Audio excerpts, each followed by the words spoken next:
In the early afternoon of September 18, 96 CE, the Roman Empire lost its absolute ruler to a concealed blade. Emperor Domitian was in his office when a servant, faking an arm injury to hide a dagger, overpowered him and delivered the fatal blow. This single act of violence pushed Rome to the edge of civil war. The Senate had despised Domitian's tyranny, but the military remained loyal to his memory, leaving the state divided between two factions with opposing loyalties. The Senate knew they had a rapidly closing window. If they didn't immediately install a leader acceptable to both sides, the army or the Praetorian Guard would step in and take the city by force. To prevent the empire from burning, they made a desperate choice. They handed the highest office in the known world to the oldest, frailest, and least physically intimidating man in their inner circle. That man was Marcus Cocceius Nerva. At 66, he looked nothing like a hardened conqueror, with his sloping forehead, hooked nose, and thin neck.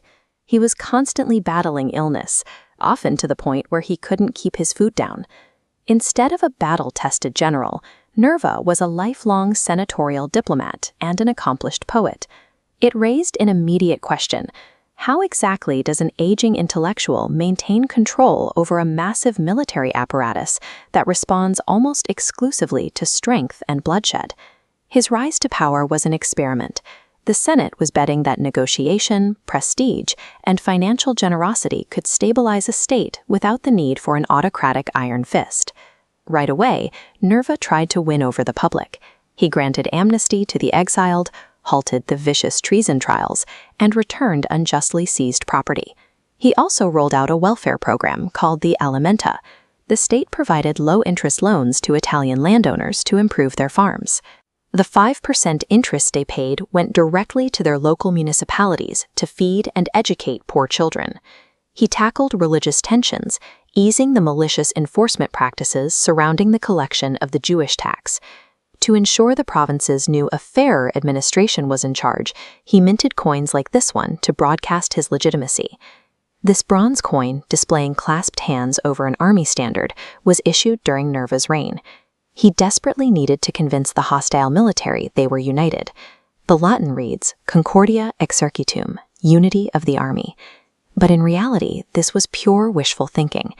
Tax cuts and child welfare programs win over senators, but they offer no physical protection when heavily armed men decide they want revenge against the officials who murdered their favorite commander. In October of 97 CE, the tension snapped. The Praetorian Guard, tasked with protecting the emperor, marched on the Palatine Hill and laid siege to the imperial palace.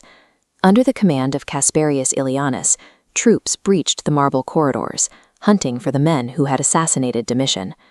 Nerva stepped out to face them. In a rare display of physical courage, the elderly emperor bared his own throat, demanding the guards strike him down instead of taking his advisors. The soldiers simply pushed past him. They dragged out the conspirators and carried out summary executions. The former chamberlain Parthenius was mutilated before his throat was finally slit. But the guards didn't stop at murder. They dragged Nerva before the citizens of Rome and forced the traumatized emperor to deliver a public speech, thanking the mutineers for their so-called justice. Nerva survived the day, but his political power was gone. The military viewed him with contempt, and the public saw a figurehead signing orders at sword point.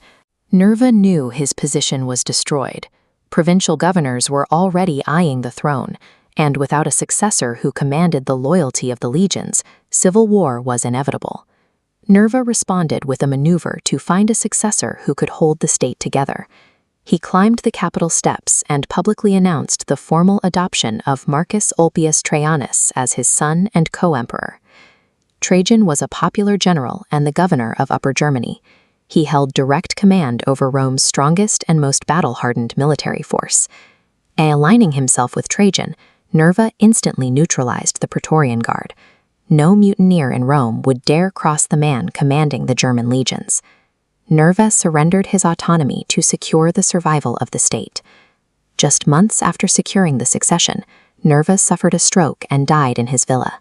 His ashes were laid to rest inside the mausoleum of Augustus, concluding a reign that lasted barely 16 months. He left behind a structural change that stabilized Rome for a century.